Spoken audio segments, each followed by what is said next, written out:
Is my mic working? Yes. Hello. Hello, happy lunchtime. Welcome to today's lightning talks. As we all know, lightning is powerful, explosive, and electric, and we've got a real buffet of lunchtime delights for you lined up this morning. So we've got 6 speakers. They're going to speak for about 7 to 8 minutes, and I'll give them a little signal if they get to the 7-minute point before they're ruthlessly cut off at 8 minutes. Unfortunately, we don't have time for questions, but treat this as a kind of tasting menu, and please do chase them up or approach them around the conference later on today if you do have any questions that arise. So, with no further ado, I'd like to welcome Chris Harbron from Roche and Robin Mitra from UCL, who are going to come up today and talk about structured missingness, a very important issue.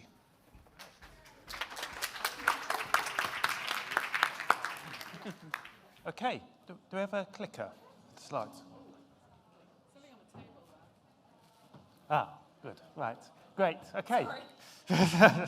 Thank you. Great, so I'm Chris Harbron from Roche. I'm one of the leads of our strategic partnership with the Alan Turing Institution. And structured missingness is one of the research themes that we're focusing on during our partnership. And I'm here today with Robin Mitra, who's been leading these activities from the Turing side, just sort of convince you that this is something important and something worth considering.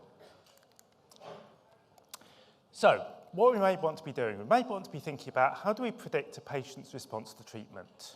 So given a patient, given what we know about them at the moment, what's their likely course of outcomes in the future, from the good to the bad in situations? Now, in order to do that as accurately and as informatively as possible, we really want as much data as we have about that patient as we can have, in order to pick a real deep picture of the actual health condition of the patient at this very moment in time, and allow us to predict what's likely to happen to that patient moving forwards. And one of the really exciting things which is going at the moment with the technological developments we've got going on is actually we're able to get this much richer picture from having data sources from multiple different places, whether it be from genetics, imaging, various different diagnostics tests, really to get this whole holistic picture of what a patient's health condition is at the moment. And effectively then to sort of predict a patient's response to treatment, we do this by building a model. And a model you can really think of as effectively being learning this relationship between these baseline characteristics we're able to measure and outcome. We're really looking at similar patients to our new patients we wanted to predict and see what they've done in the past, what their outcome was, and then learn from that and infer what may happen to our patients. But because we're now dealing with this complexity of having all these different data types available, we're inevitably going to end up with situations where we don't have all the data types we ideally want to be using here. So in this case here, you can see that over on the our patient here on the bottom right, he's got all the different data types we're talking about. But we see actually for the patient we're wanting to predict, he hasn't got the imaging data, this purple arm. And there's other patients who just maybe only have one source of data.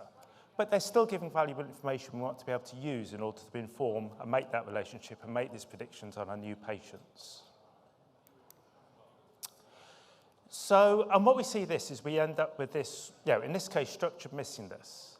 And this is what we see as inevitable consequences of the way we have to combine multiple data sets at scale in order to really produce this, the level of accuracy and be able to make predictions, develop models moving forwards. Whether that be multiplying the data from different types of modalities, where patients may have one modality or not another modality, or just adding data from different sources, maybe different regions or different groups, which have got different databases structured differently or different standard tests, which will again give us very similar sorts of formats. And this can also happen in many other different ways. So I'll then pass over to Robin, who will then take you through some of those. Thank you very much, Chris. Thank you. Hi, everyone. So as Chris is saying, we've seen that there's some quite complex types of missing data occurring here, and structured missingness is something that we sort of it's quite important that we have to address, in order to proceed to addressing the next objectives. And so these are some illustrations of how we can think about different structures of missingness. As Chris mentioned, you can combine them across different modalities, and you don't have blocks. So that middle panel there is essentially like a classic block missingness. And then you've got sort of known types of missing data sort of patterns that we're aware of in the literature. So you've got these like monotone patterns of missingness as well. And these are all sort of examples of existing types of missing data problems that we know about. But it's more than that because, for example, you can have like the unstructured missing data case in the top left panel, but you can also have like associations which aren't deterministic. So here, for example, you've got these three variables, but with the red boxes being some missing data, and you can kind of see there's some association there, but it's not deterministic. So how do you kind of deal with that? It's a bit more apparent there with almost like a block where there's a little bit of sort of randomness going on, as is in the third panel. It's almost monotone, but not quite monotone. So you've got some sort of structure to the missing data themselves, and how do you deal with that? And so this is what's motivated this program of work that we've been looking at. From a practical point of view, why do we consider it? Well, we know it exists, and as we're looking at combining data sets at scale, large databases, it's going to be inevitable, and arising in a whole range of situations. Many of the sort of ML methodologies that we know and love are going to be implicitly assuming complete data, so we have to handle the missing data somehow. More than it being, it's a challenge, obviously, but there's also an opportunity here, right? We can maybe think about how we can leverage the missing data, treating it as information itself, more so than just general unstructured missing data might permit. So we sort of think about this missingness as being informative. Those of you that know missing data normally think of informative as a problem, right? Missing not at random. But we're using it in a more sort of holistic sense, both as a challenge, but as an opportunity. It presents information we could perhaps leverage. And also, we realize this extends to many different other aspects that people are aware of. So, for example, underrepresentation in data sets can be viewed as a type of structured missingness problem as well. And there's a whole area around that I know that we're trying to address. So, motivated by that, we had a community-led series of workshops, and based on that, we identified some grand challenges around structured missingness. I don't have time, there's a timer ticking down, so I won't go through each and every one. But there's these 9 grand challenges that cover some of which are perhaps quite well known and familiar to people, but there are other areas that we managed to sort of link in. For people that are interested, we have a paper that's now come out in Nature Machine Intelligence that goes into more detail about this whole area of structured missingness, as well as the grand challenges. And following on from that, we have funded some projects, one led by Professor Bianconi at Queen Mary to look at network science, to try and quantify the geometry of missingness. How do you identify structures when they're not known in big multivariate data sets? And another project that I'm leading with a great team of international collaborators is on trying to model and impute the structured missingness in when we can do that. So there's some ongoing work at the Turing Institute that we're doing. But I will end there. Thank you for listening.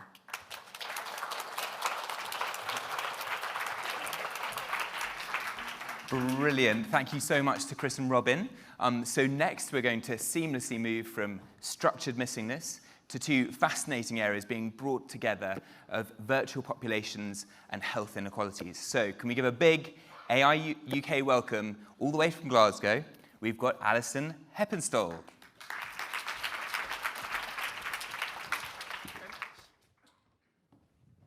Hello? Oh, that's working. Great. Hi, everyone. So this work has been done in conjunction with a project at the University of Glasgow called CIPHER, and with Alicia Davis in the Turing ASG as well. So the last few years we've had, let's think, Brexit, COVID, inflation prices, rates going up, cost of living, et cetera, et cetera. All these different type of factors have influenced populations and population health. And what we're really interested in is, through our projects, is working with stakeholders to engage with them, to give them 2 things. One, they don't know exactly who the populations are and the characteristics of the populations. And you can imagine if you're a council or public health authority and you're wanting to react quickly to all these ongoing crises, whatever you want to call them, you need to know who your population is and the characteristics. Once you've got that population, what you want to be able to do is say, okay, we've got all these different factors going on. What interventions do we need to put in right now? What's the most effective intervention? And who do we need to target? So you need to know, first of all, what the population is, hence synthetic population, then the modelling capability to be able to use that to actually inform decision makers. All right. Yeah, works. So this is going to be a really quick, as Nick said, a really quick romp through this.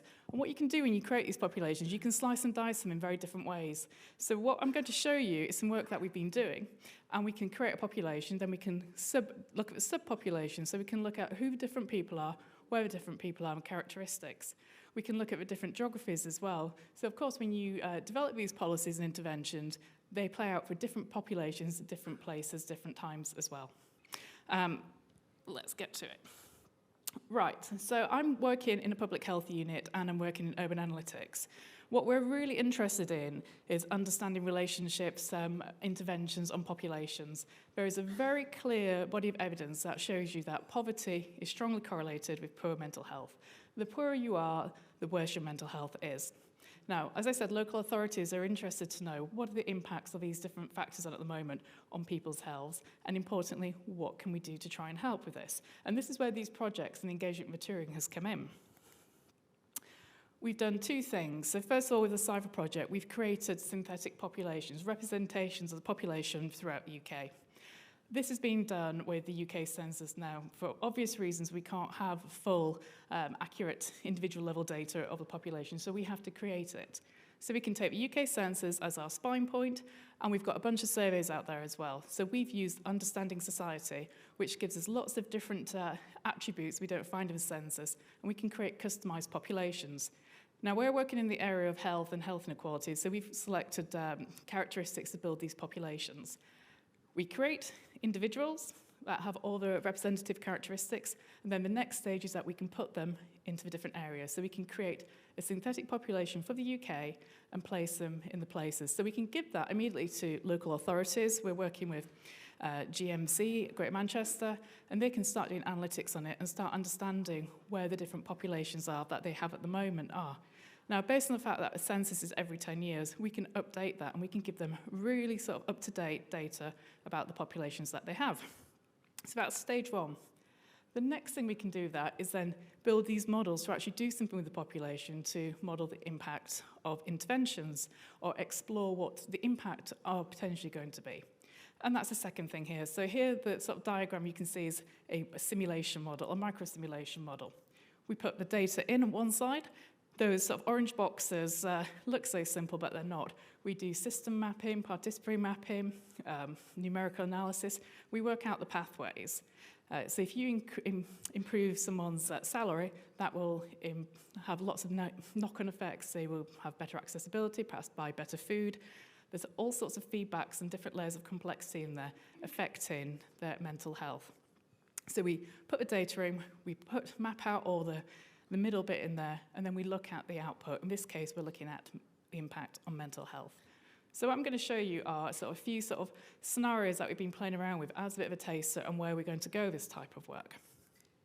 So let me explain what the axis is. So the axis going up is essentially mental health percentage points, positive and negative. So if it's a plus number, it's going up 1%, 2%, and obviously time on the other axis. The green line is the baseline. That's if you do absolutely nothing, this is the situation. Now this one is called an energy downlift. What we're doing here is simulating energy prices going up, which obviously decreases people's incomes. You're spending more money on your energy prices, you've got less money spent elsewhere. Unsurprisingly, the impact is that it has a negative impact on people's mental health. So that's kind of, we know that. So what if we start doing some interventions? So what if we put everybody in the population onto the living wage? So this is the whole population. Then the impact of that will be, we can see quite a dramatic rise in people's mental health. What if we slice the population? This time, let's identify everyone with children, and this time we'll uplift child benefit. So it's a small part of the population. Once again, we can see there's a positive impact on that.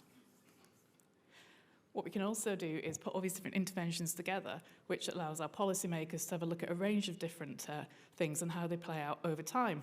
Now, of course, we're also interested in how things play out over space as well. So we started doing some work looking at, this is Wales and prevalence of mental health.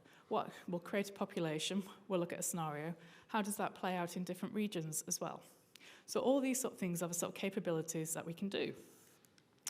Why is this important? Well, we've probably heard so much about digital twins the last few days. I work in the area of urban analytics, urban digital twins. these populations, these behaviours, all feed into the digital twins. And what's really important is that we engage with the stakeholders, the governments, the people, and we have representative, equitable populations that feed into these digital twins. And it's really important that we engage with the stakeholders, not just the academics, not just the Turing, but we actually talk to people to answer the questions that the stakeholders are really interested in. The project I'm referring to based at Glasgow is there if you want information. Otherwise, thank you very much.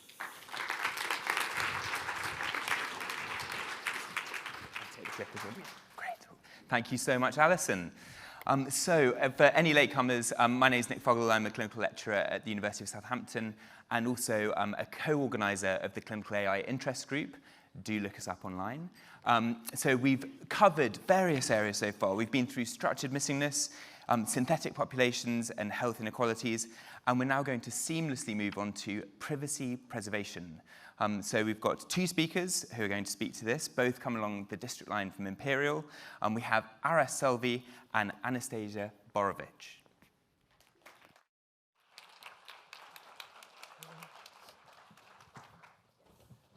Okay. So we work in this field of efficient, private, and robust machine learning. And specifically today, we want to talk a little bit about privacy-preserving machine learning, and I'll discuss what that actually means. So I think this statement is kind of not really relevant to make at this conference in the sense that all of you probably know it. Machine learning has found its way into many real-life applications. Which kind of applications? For example, colon cancer detection.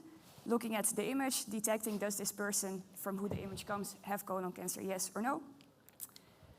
Recommendation systems, if you ever use Netflix, the things that you see on your screen, they're probably kind of recommended to you based on your previous activity, what you watch, what you enjoy watching, and so forth. And then also, I cannot have a talk about AI these days without mentioning this guy, ChatGPT. I think maybe most of you might have used it already. Very popular way of kind of interacting with machine learning. It generates text, it generates answers to your questions, and so forth.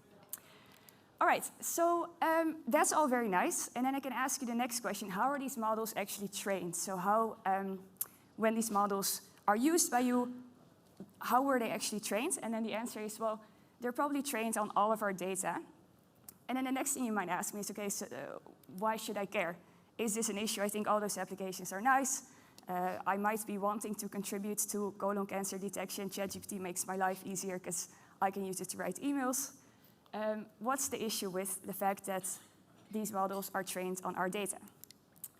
So then we get to certain privacy risks. So for example, here, there's this stable diffusion. What is stable diffusion? Basically, you give it a prompt. Here I've given it the prompt people dancing. And what it generates is basically images of people dancing. Very nice. What would be the risk of this? If somehow the model had, for example, reconstructed my face in one of the images of the people dancing, I might not necessarily be very happy about that. I wouldn't want my face to just be out there for everyone who's querying people dancing in this stable diffusion model. For ChatGPT, you can think about a similar privacy risk. So here I asked it, who is Anastasia? Anastasia is me. It didn't know who I was, which was slightly disappointing. But on the other hand, that's also in terms of privacy maybe a good thing. Maybe I don't want it to actually remember one thing that I once said on a blog post 10 years ago. So again, if it would have been able to tell me who I was and some very detailed information, could again be a privacy risk.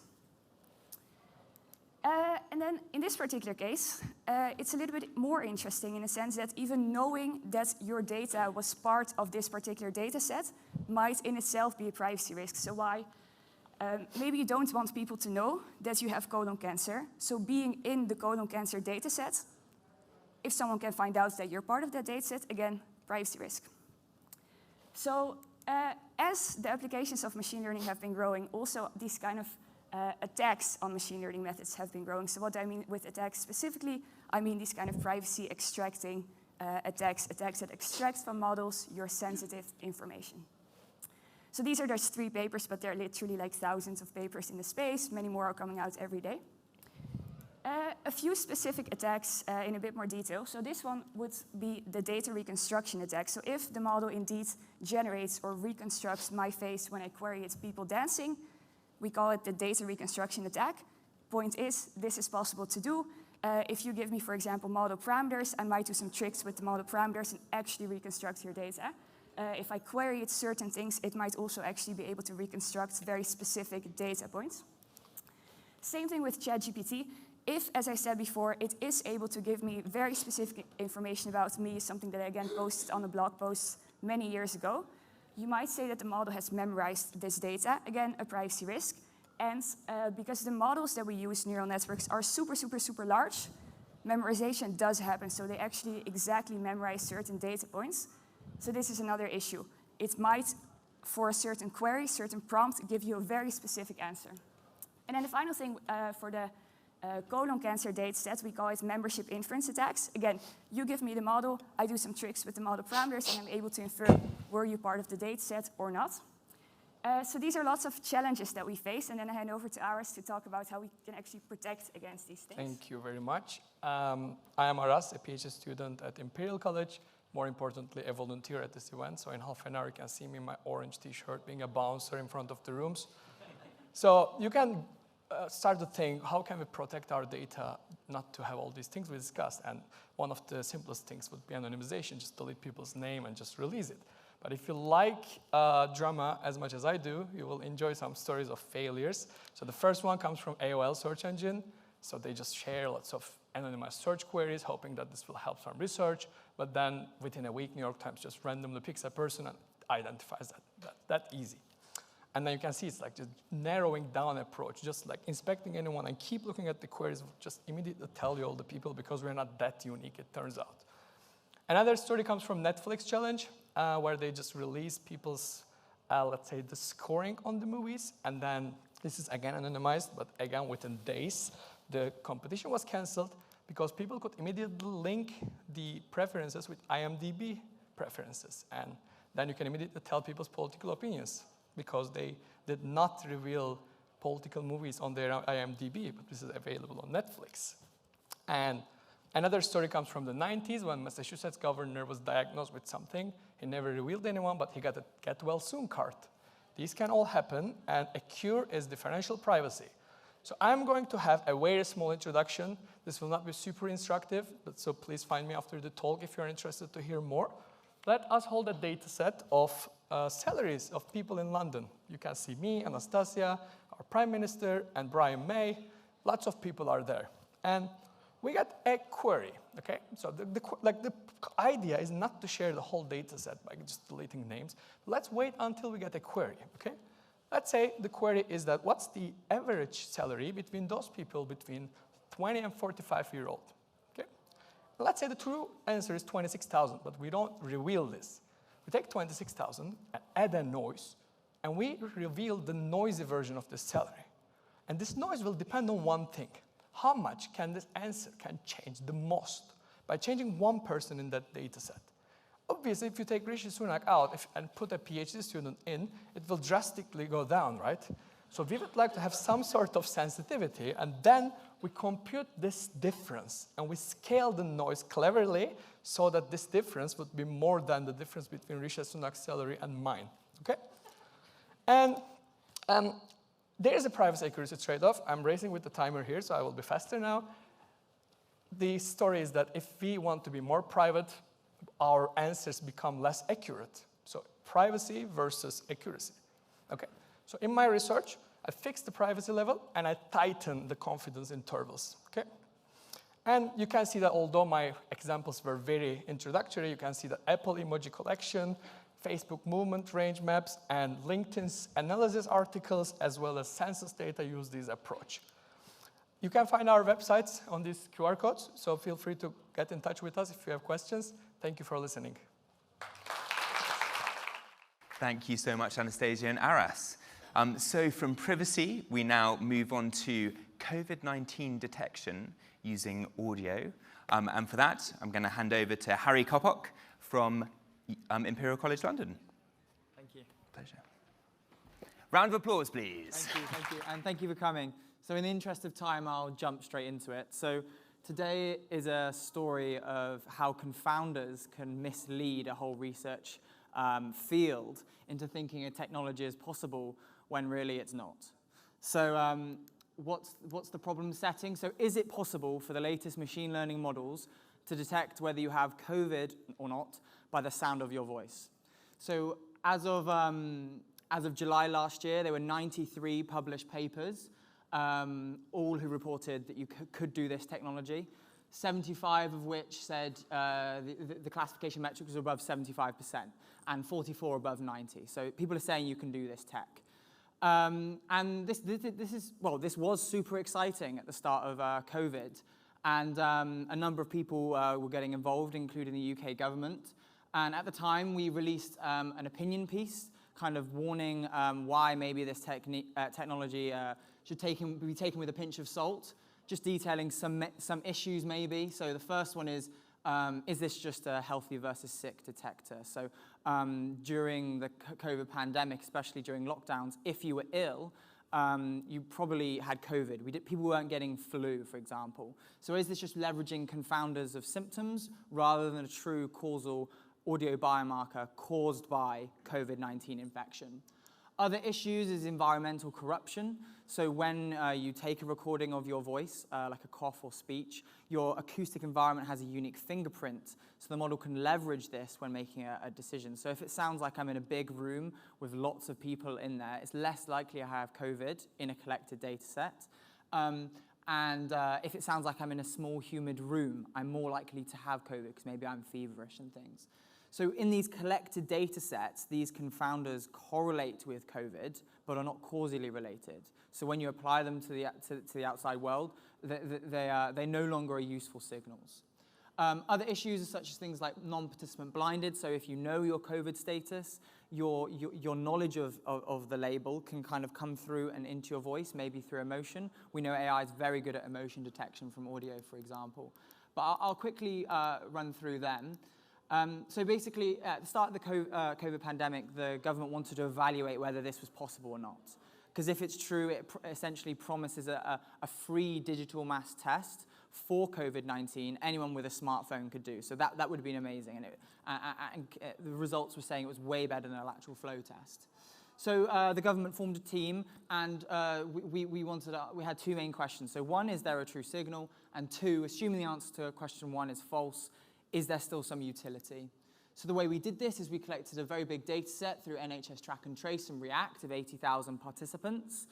All I want you to kind of take from this is the red plot is the symptomology of the positive participants, so complex, and the blue plot is the symptomology of the negative participants. So the majority, 34,000, had no symptoms. So that's clearly going to be a confounder here. So the way we investigated this is if this is our data set where colors represent attributes such as age, sex, symptoms, we copied what everyone else did. So we did a randomized train test split. We let the model see the train and we evaluate it on the test. And we got very good classification performance, so 85% receiver operator characteristics area under the curve. But if what we do then, if we then create what we call a matched test set, where we create pairs of individuals which have the same attributes, so yeah, age, sex, symptomology, where you're from, except one is COVID positive, one is COVID negative, the performance drops to about 60%, where 50% is random classification, so flip of a coin.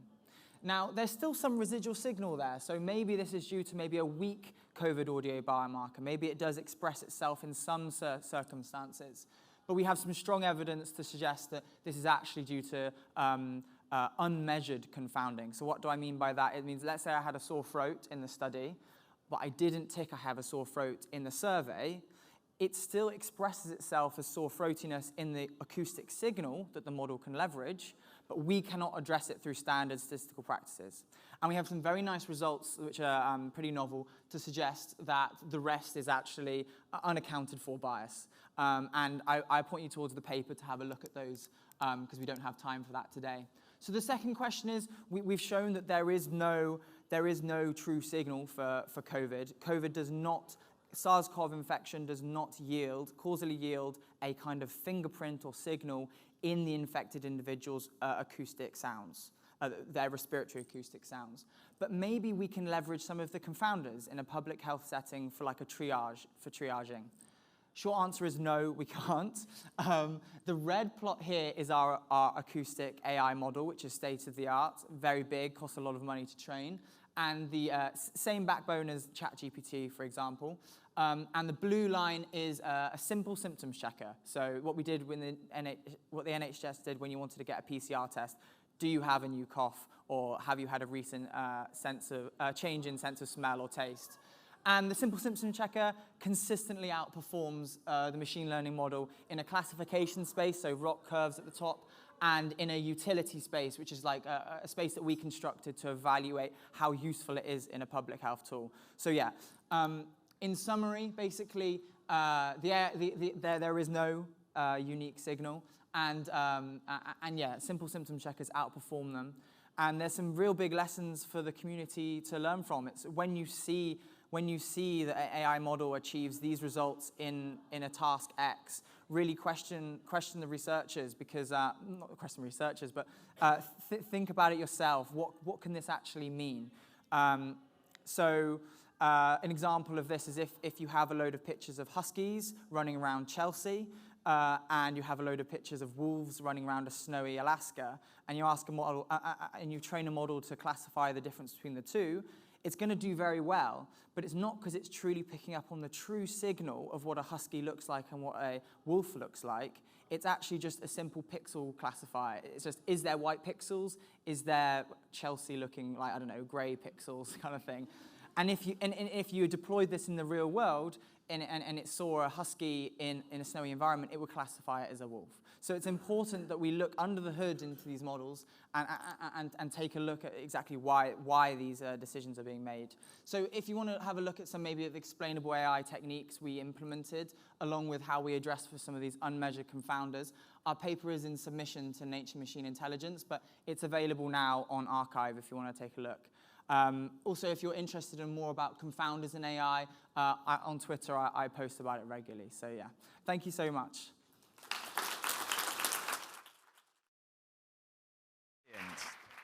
Thank you so much to Harry. So we move now on to the third of our triumvirate of Imperial College speakers. They've been strongly represented in this session. So we have Marta Blangiardo, who's going to come and, rather than looking at acoustic signals, is going to be looking at some wastewater signals for surveillance of COVID. So warm welcome for Marta, please. Thank you.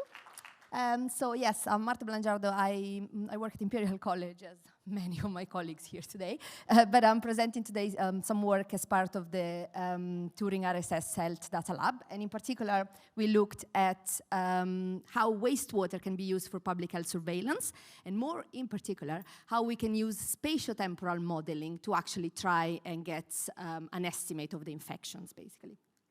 So, with wastewater, if you're not familiar with it, it starts all with the toilets. Basically, everybody goes to the toilets, and when you go to the toilets, you are shedding plenty of pathogens, okay, related to different viruses, different bacteria, and so on. All these go into the sewage system, and they are collected in these sewage treatment plants, which are up at the top there. And then basically this is where the samples are collected. And you can imagine there is an element of space and time, because there are so many different sewage treatment works around, for instance, England, and actually the measurements are done in time. So we can actually employ model-based spatio-temporal modeling to actually try and monitor the concentration of specific pathogens in the water to try and provide some sort of early warning. Okay? So our aim here was to develop a statistical model to estimate the viral concentration in wastewater at very fine spatio-temporal resolution. And I have to say this is a collaboration with UKHSA and obviously the RSS and the Alan Turing Institute. So we had data on more than 300 sewage treatment works, which are all there on the maps in England. And you can see all the blue bits basically are the catchment areas of the sewage treatment works. And we had data on a weekly basis for a bit less than a year, 2021, 2022. And we used a geostatistical approach to actually to sort of like do these two things there. First of all, to try and quantify the relationship between the viral concentration of SARS-CoV-2 in the wastewater and a set of covariates, a set of predictors, basically covering the population, characteristics of the population, characteristics of the geographical characteristic of where the catchment areas were, genomic of the disease, and so on. And then trying to predict, basically using this relationship, trying to predict the viral concentration everywhere in the country at very fine spatial resolution. Using the, exploiting basically the spatio-temporal nature of the data, so using also random effects to account for space and time dependency. So the output is really rich, because basically for each week and for each small area that we are predicting, we actually have a distribution of this prediction, okay? So we built an atlas to actually try to disseminate easily the results. So you can see here, unfortunately, I cannot really show it to you sort of like live, but I have a QR at the end if you want to have a look properly. Basically, you have all the England with all the different areas. That map is for LTLA, for lower tier local authority, but you could have it for lower super output area, or clinical commissioning groups and so on. And basically clicking on each of those, you get a temporal trend, and that is the temporal trend of the prediction of the wastewater for that particular area.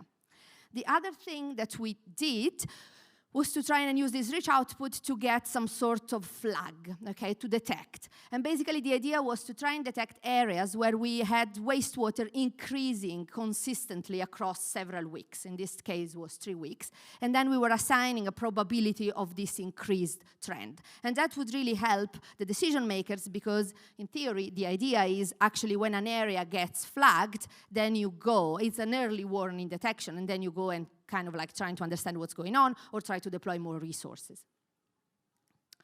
Now, though, I've just talked about wastewater, but are we sure the wastewater is doing what we want it to do? So, which is kind of like tracking the disease.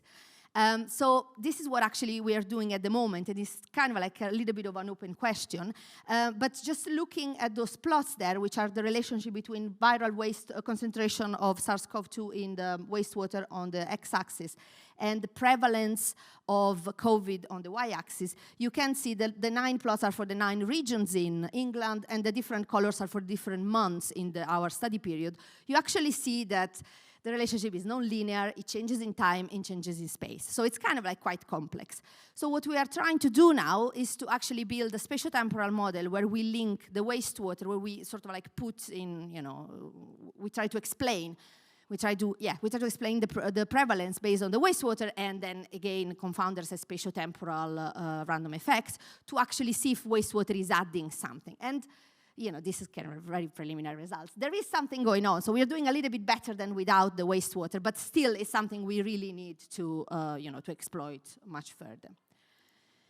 Now, this is the open question that we have, and this is kind of like the ambition, is where do we go next? So basically, the idea is to use wastewater in a multiplex surveillance system.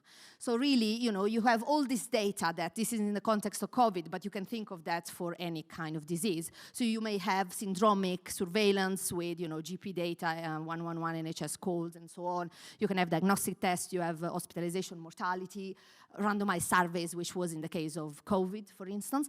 And so what is the role of wastewater? How is wastewater contributing to it? All of these data have, biases and uncertainties. Wastewater, remember, everybody goes to the toilet. So in theory, they're kind of like population representative, right? So really, how can we do this? And this is something, we would really like to do, and this is something we are planning on doing next. So I'm just going to finish giving you, as I promised, so there are the 2 QR. The one on the left is to access the atlas, if you want to have a look. The one on the right is to access the paper, which we published in Environment International earlier this year. And I really have to say that this is a massive joint effort from the lab and includes all these people listed there across, basically, the country. And yes, and that's it. Thank you. Ooh. Thank you so much.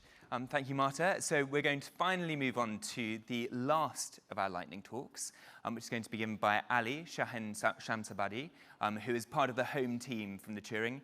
Ali, do you want to pop up? Ali's going to talk to us today about the important area of fairness certification. So Ali, big round of applause. Sorry. Hello, everyone.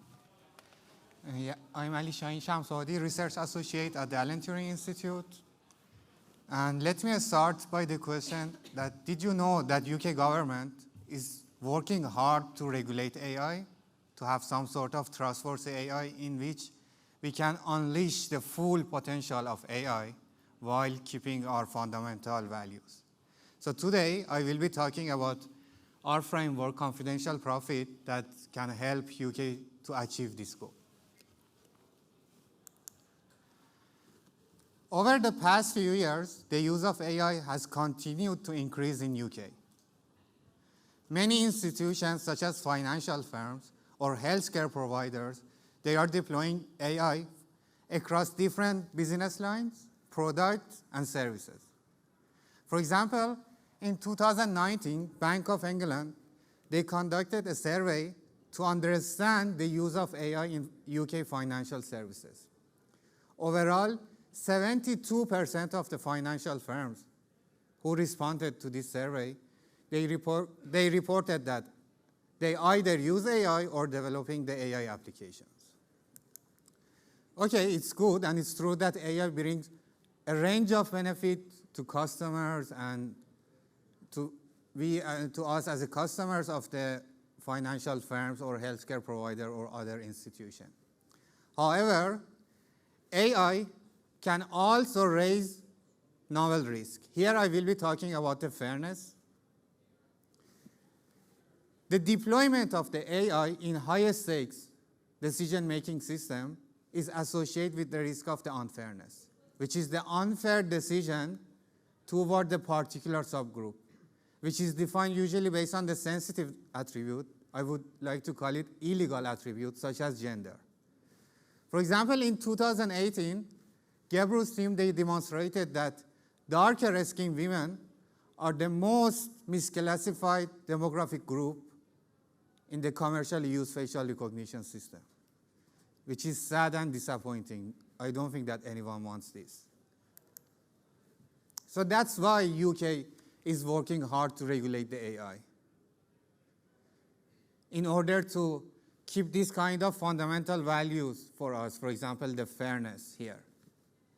And recently, UK regulators, they warned the banks that those banks that they want to use AI for approving the loan application, that you can use AI as long as you can prove that you don't worsen the discrimination against the subpopulation that already struggle to borrow the loan.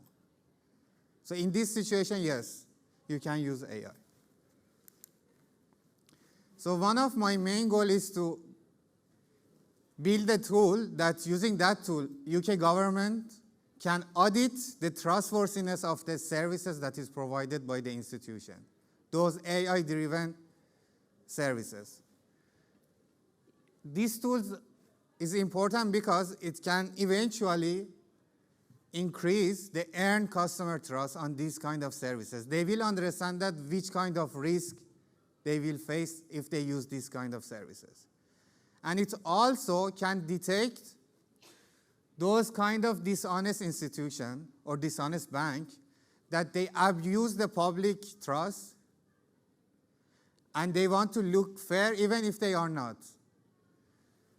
Because fairness usually comes at the cost of the utility. For example, if you train your AI model with the fairness in mind, you usually a bit sacrifice the utility.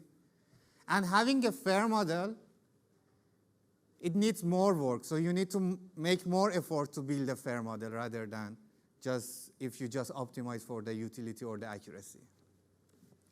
But usually institutions, they don't want this. They want to push their bottom line. So what we do in this work, we propose a confidential proof of fairness framework, which we call it confidential profit, that allows an institution to prove directly to the interested party, which in this case is the UK government, that the model that they use is fair by design. So which means that the learning algorithm that they use to train their AI model is fair.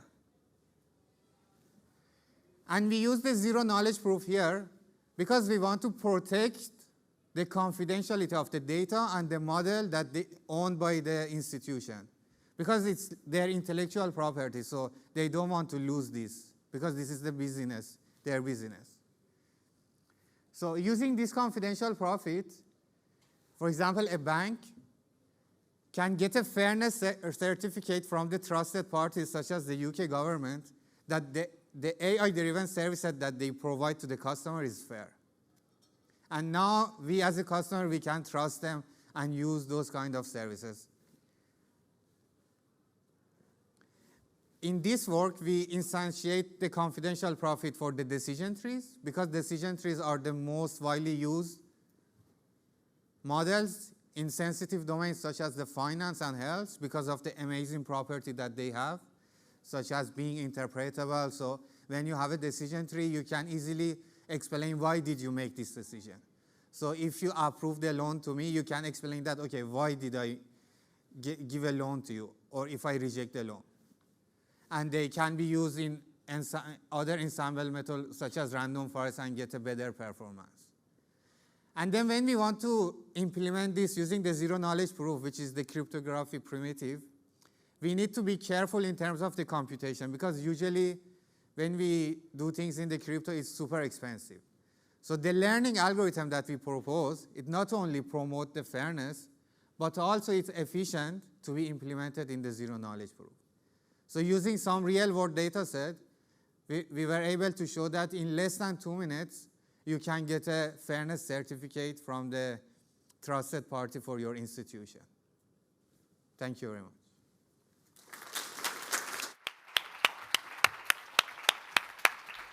Thank you so much to Ali. Thank you. Well, sadly, that draws to a close our lightning session for today and also for this conference. Please do hunt out our speakers and ask them any questions that have arisen. I think you'll agree it's been an incredibly varied diet and a fine accompaniment to your mushroom stroganoff today. We've covered privacy, health inequality, missingness, audio data, wastewater data, and then washed down with a big glass of fairness at the end. So can we just finish with a big round of applause for all of our 6 excellent speakers today?